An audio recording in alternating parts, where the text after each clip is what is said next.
love, justice, and joy. We extend a special welcome to our visitors. We're very happy that you've joined us this morning. And if you haven't already, stop by the newcomer table just outside those back doors in Robinson Lounge. We hope you'll do so after the service. That way we can add you to our e-lists and make sure that you're invited to all of the different ministry events and programs that we have happening here at UU Princeton. We just have one announcement this morning, and that is about the wonderful spring sale that we had yesterday. Let's start with, yes. This is truly an all-congregational event in which many hands come together to make this big outreach event in which we sell a bunch of stuff, we fill the building with stuff, we sell a bunch of stuff, and then everything we make from the spring sale goes to outreach grants to different groups in the communities doing wonderful work. So let's start with, if you had anything to do with the spring sale, anything at all, please rise in body or spirit. Thank you.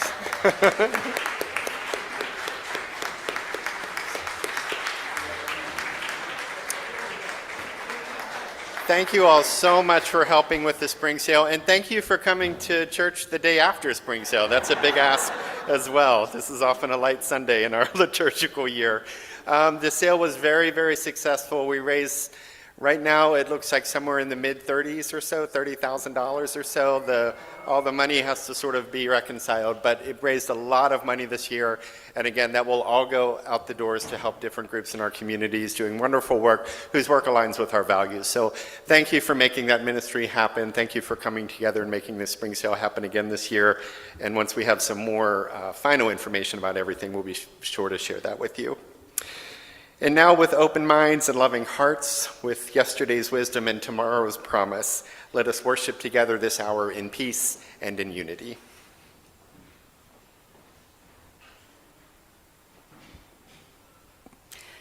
Dancing is bigger than the physical body. Think bigger than that. When you extend your arm, it doesn't stop at the end of your fingers, because you are dancing bigger than that. Your dancing spirit. Judith Jameson. And now, if you will join together in our unison affirmation that's printed in your order of service.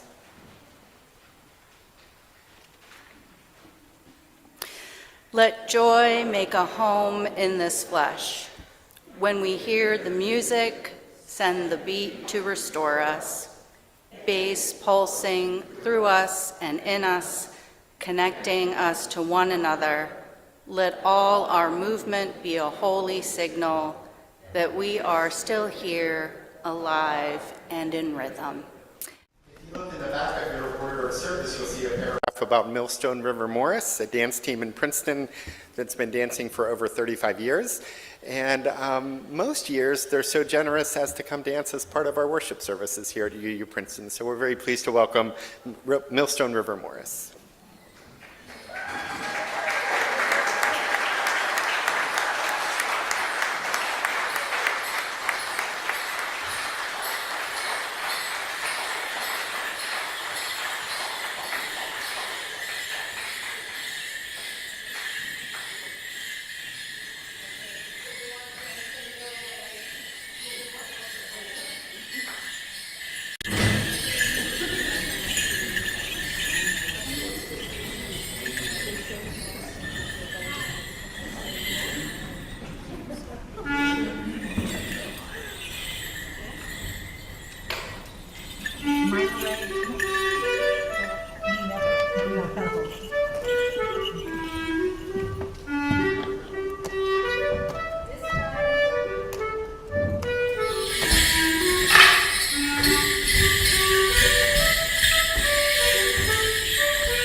Beltane.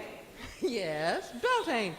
That is an ancient Gaelic word meaning, now, we call it a cross-quarter day because it's approximately the halfway point between the spring equinox and the summer solstice. And, well, we like to celebrate.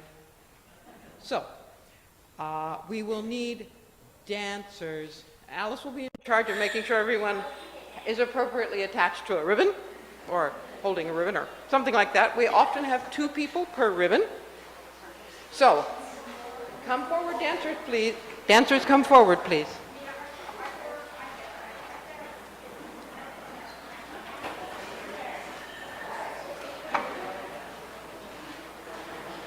Hello, okay. Get these out. You have them. They're folded up in your order of service. If you're a kid, you may need a grown-up on the ribbon with you, especially if you're not sure about left and right yet.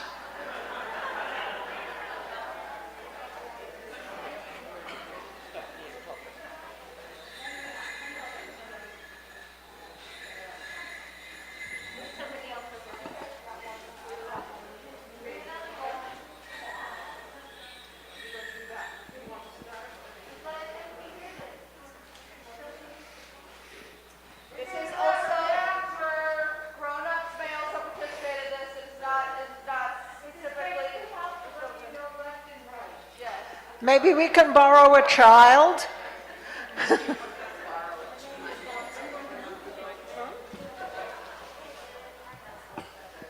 Maybe?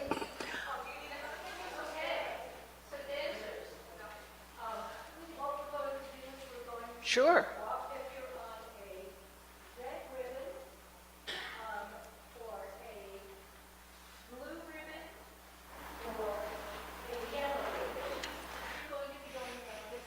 Alice? If you're on a red ribbon, a yellow ribbon, or a blue ribbon, you're going to be going around the tree this way. So face the proper direction. And if you're on an orange ribbon, a purple ribbon, or a green ribbon, you're going to be going around the tree this way. So face the proper direction.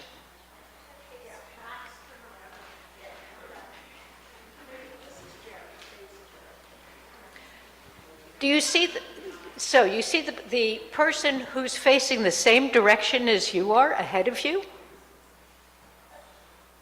Do not pass them. This is not a race. The person that you are facing now, that's directly facing you, that's facing you, you're going to, when you meet the first person you meet, you're going to go to the right. Everybody move to the right.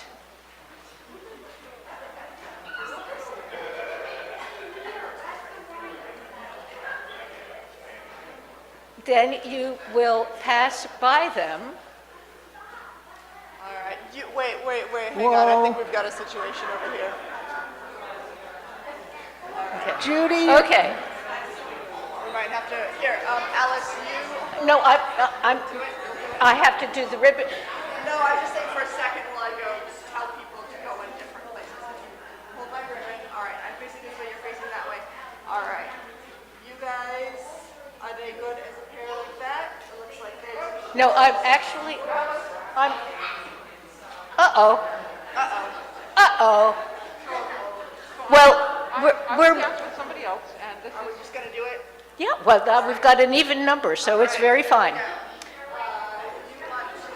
We lost a red and a blue. Okay, we're going to, because we've lost a few ribbons. This is not a tragedy. I'm just going to reorient people so that we've got pairs. Okay, so you two are paired. You two are paired. You two are paired. That's good. You are going to turn around because we lost a ribbon. And you're going to start that way.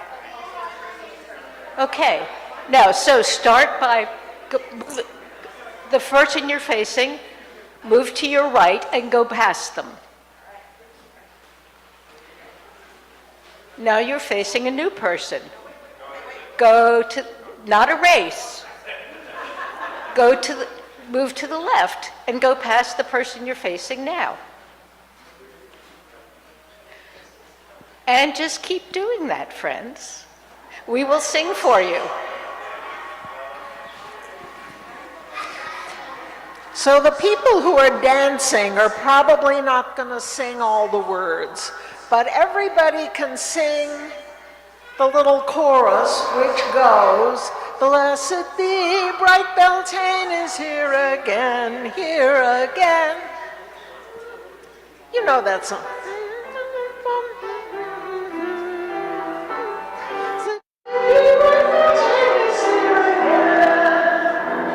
We celebrate the coming of the glory of the spring. The goddess has awakened, we await the summer king. So bid farewell to winter as in wonder now we sing. Blessed be, bright Beltane is here again, here again. Blessed be, bright Beltane is here again. The season now is turning and the days are growing long. The weather's slowly warming and the sun is bright and strong. So circle in the dance with us and join us in the song. Blessed be, bright Beltane is here again, here again. Blessed be, bright Beltane is here again. The earth's no longer frozen and the river's running swift. The goddess has awakened and renewal is her gift. So as we dance in praise of her, our voices now we lift. Blessed be, bright Beltane is here again, here again. Blessed be, bright Beltane is here again. The green has come to tree and field, the winter's chill is gone. May summer yield a bounty for us all to feast upon. The darkness that so long endured has given way to dawn. Blessed be, bright Beltane is here again, here again. Blessed be, bright Beltane is here again. Blessed be, bright Beltane is here again, here again. Blessed be, bright Beltane is here again. Blessed be, bright Beltane is here again, here again. Blessed be, bright Beltane is here again.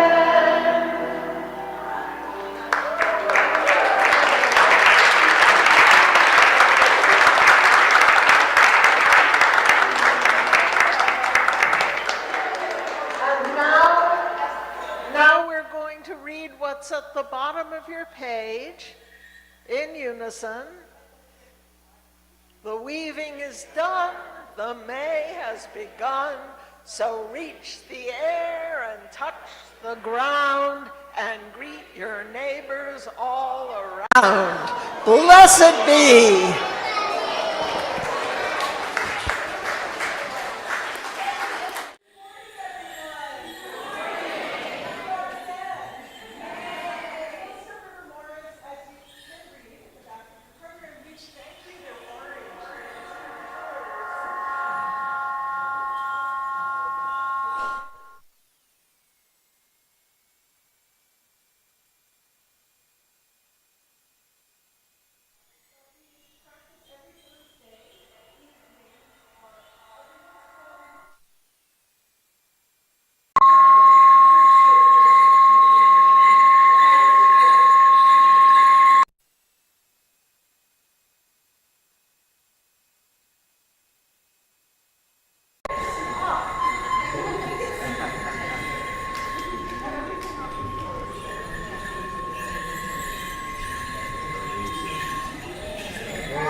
We will be performing at historic Smithville, Burlington County Park for their spring festival. So we hope to see you some more. Thank you.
now turn to a time of prayer and meditation. The words for our prayer this morning is written by Cole Arthur Riley. It's the full version of the piece that we used as an excerpt for our unison affirmation. It's a piece she wrote titled Prayer for Dancing. I invite you to join together in the spirit of prayer. God who moves, let joy make a home in this flesh. We confess that in our activism and pursuit of justice, we can become so serious, so empty of play, that we become one-dimensional and stagnant. Shake us from within. Help us to remember the greats, those who showed us what resistance looked like on the dance floor, those who made time to have fun. When we hear the music, send the beat to restore us, bass pulsing through us and in us, connecting us to one another. When we move and dip and sway, let us remember we have agency over these bodies, freedom in these hips. We don't have to obey. Help us listen to ourselves, our intuition, and let our bodies do what they need to do. Let all our movement be a holy signal that we are still here, alive and in rhythm. And here in the silence we share these, the meditations of our minds and hearts.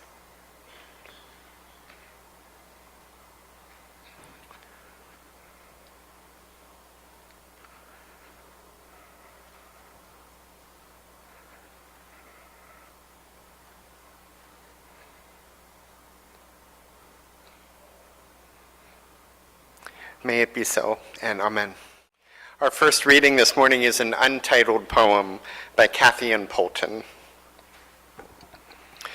Though not occasioned to mirror watching, I stopped and saw delightedly star streaks, gray lights moving through my hair. I was mother reflection, then my mother watching me, becoming old as she had not lived to do. I cannot know what she would have felt as age came on in silence, but I dance elated on seeing touches of silver appearing unasked but earned by living as wildly as I dare. And our second reading is Dancing with My Father at My Son's Wedding by Michael Mark. There's no room on the floor, no place he won't get bumped and I won't be able to stop his fall. So we find a corner. He's taken his hearing aids out. The band pounds its assault. I take his hand, a former boxer's hand, with a father's thicker fingers. He rests his wrist on my shoulder for me to lead. I pull him closer, feel for his balance, find his eyes, unsure if he sees mine. I nod once and gently press him backwards, then to the side. I study our black shoes, see him teaching me to spit shine, his brush punishing the heels and toes like enemies. He wobbles, I grab tight. It was just a shuffle step, a fighter's feint. He smirks, loves that I fell for it. I count out loud, shouting over the music as if he could hear, as if this were only about our dancing.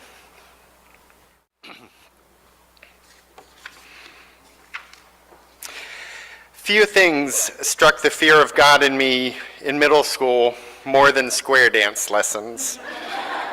They were part of gym class and held in the winter when it was too cold to go outside. Like a bitter bite in an otherwise sweet apple, they were wedged in between basketball and volleyball and other activities that I enjoyed. Our teachers gave us notice that they were coming, often joking, but also not really joking, that we should make sure that our gym uniforms were well washed during square dancing time, for we would be dancing with one another, sometimes girls with boys and boys with girls, in middle school. We would have preferred detention. We would have preferred expulsion. It was the proximity that was the problem, and the eye contact, and the choreography that appropriately and also undeniably expected a kind of maturity and focus on the one before us that we had not yet learned to employ.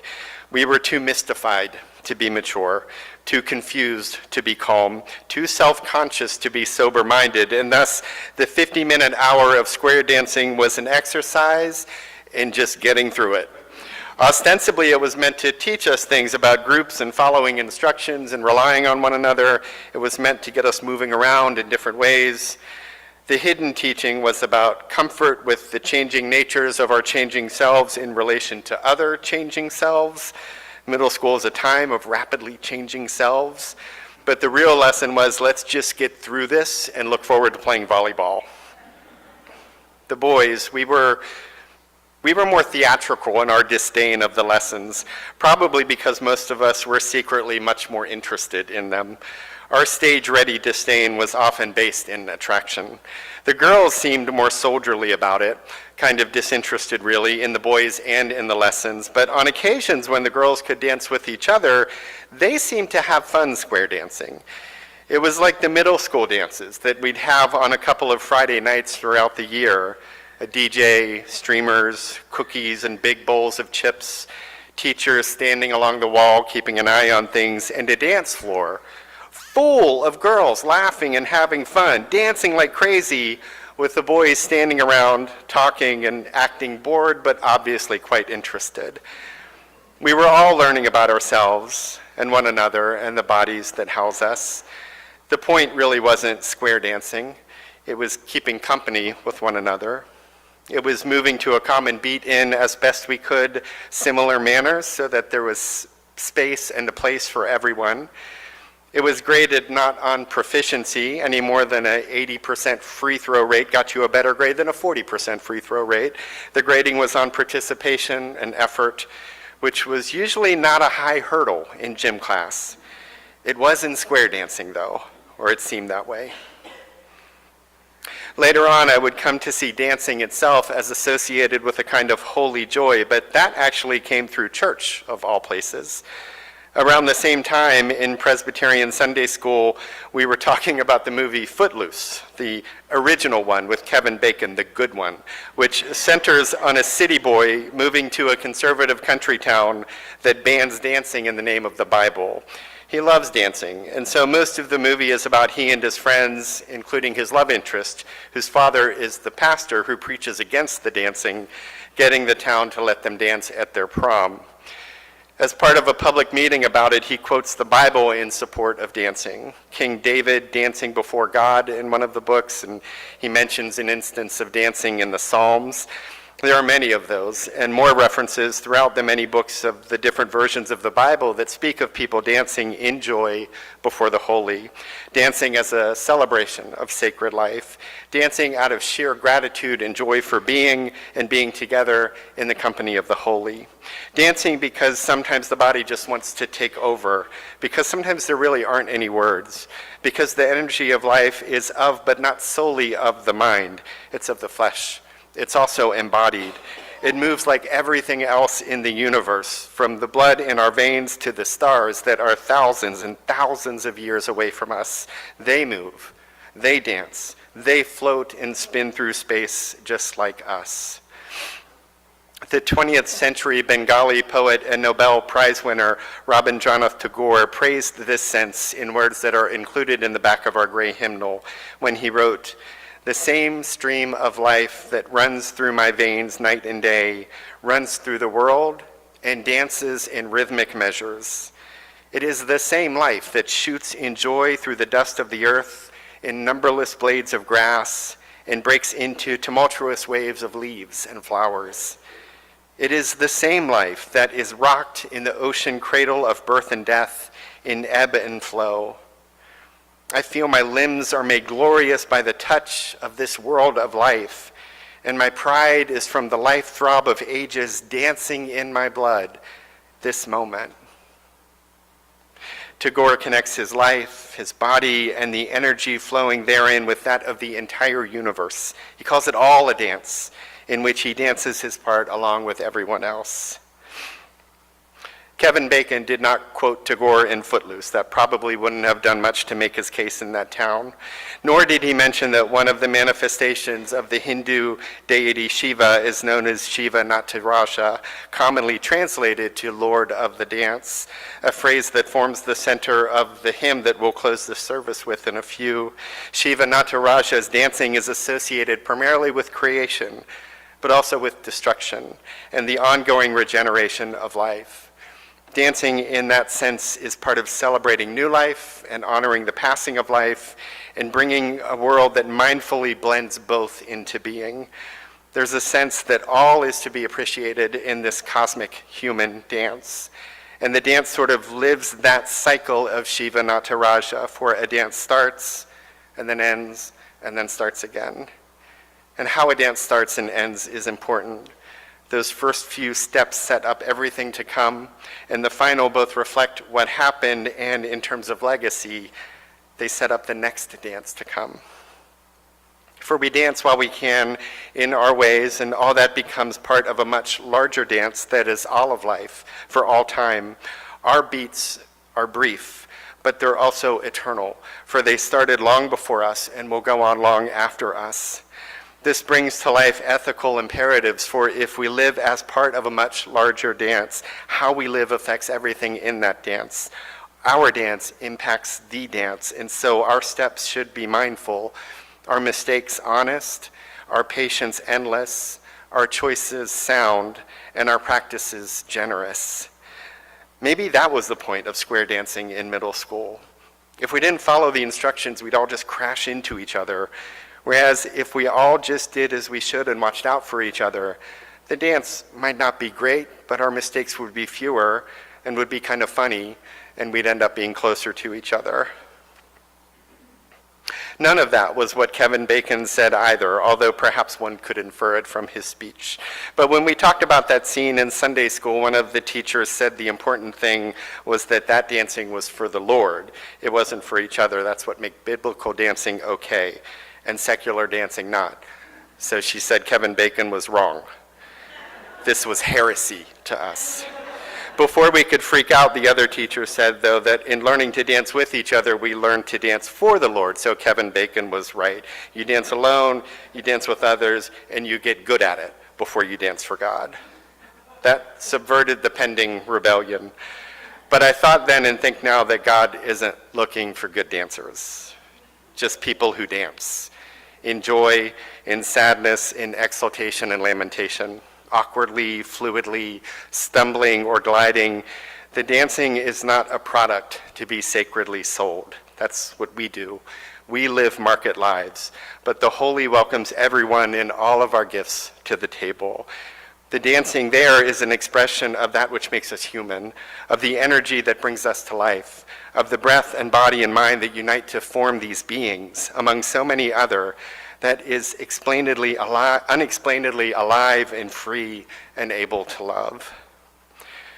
That was the sense of the next great dance phase of my life, which occurred in college, when I spent most weekend nights at some point frequenting a country bar that did line dancing lessons early in the evening and then had line dancing well into the early morning. I now literally get up at about the same time that I was going home back then. The bar was frequented not exclusively but overwhelmingly by gay men and the straight women who loved them. And so the floor was frequently filled with multiple lines of good-looking guys in country gear dancing the same steps to the same songs, hour after hour, night after night. Cowboy hats, cowboy boots, sawdust on the dance floor, lots and lots of boot-scootin' boogies. They were celebrating their lives, their love, and their community at a time when each of those were opportunistically and quite hypocritically devalued by political and religious power. The gathering itself was a statement. The business existing and being frequented was too. So were the security guards who were needed to walk you to your car in the middle of the night for your safety. That was a statement too. But the dancing was the greatest statement of them all. For in the face of all that would demean the dancers and their friends, they stood and scooted with sweat and smiles in the syncopated rhythms of new and old country and were fully the people they were. They loved who they loved, or at least they liked who they liked for a dance or two. It was friendly and courteous, and the clientele was very funny. To this day, when I hear those songs, I think of those guys looking cool and cowboy tough, but also being thoughtful and welcoming and creative, smiling and laughing and free. Many were good dancers who made space for all dancers, good or not so good. There was flirting, a little drama every now and again. It was a bar. After all, there were lots of drinks. And it was a close-knit community where there were many X's and X's always around. Sometimes that exploded a little bit. I never liked that, but some people lived for it. But mostly I see them being free and beautiful and dancing with each other, though the world, it seems, said that they should be still and quiet and different than who they are. They took cowboy tough and danced it into being a celebration of the greatest things in life, things that we all want, love and friendship and fun, things that we might take for granted until they're restricted. And then part of a response is to find others, subvert that profane restriction, and dance a new way of living into being. Dance as an affront to unjust power. Dance as a declaration of dignity. Dance as the embrace of freedom and authenticity and the insistence on both of those being afforded to everyone. Dance as the celebration of being, even in the eventuality of not being, for the dance makes the being more fun, more communal, and more creative. I don't want to leave you hanging. Kevin Bacon wins. They have their dancing prom, although it's just outside of the town limits, so they lost the political fight, but they found this workaround. The stuffy preacher comes around at the end and gives the best blessing he can give to the party. He and his wife, who again are the parents of Kevin Bacon's love interest, even stand out in a field and sort of spy on the dance. And as they do so, they dance themselves a little bit in the moonlight. And then there's a fight at the prom because there's always drama, but the good guys win. And then there's this epic closing dance number, one of the best. It's classic. It'll never go out of style. Just like dancing, which the ancient ones did to celebrate a baby and a harvest. Just like they did to honor a life and to pray for water. Just like they did in gladness and in mourning to that timeless source to which we all turn, but none of us fully know. But they, like us, know a body and life and one another. They too saw the stream of life dancing around them, above them, below them, and even within them. They too know that a life is made of an energy that graces us with dance for the decades that we get, and then graces others to come with the same. And they danced, and so do we, each in our own way. And for that, we should always only encourage each other's dancing. We should only celebrate one another. We should praise the holy that dances within us and look with joy upon its human manifestations in our bodies, and that the styles and steps are different. All that is beautiful. That too is a gift. Thank God not everyone dances like I do, but also thank God for the dancing that I can do, and that you do, and that we do together. For there is no bad dancing. It's all good. It's all life. It's all beautiful, and it's best to be enjoyed. May it be so, and amen. And at the end of our hour, we extinguish our chalice, knowing that its light stays with us until we gather again.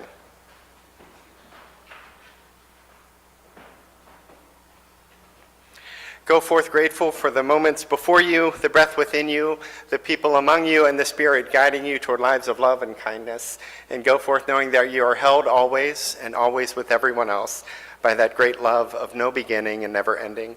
Go in peace, and amen.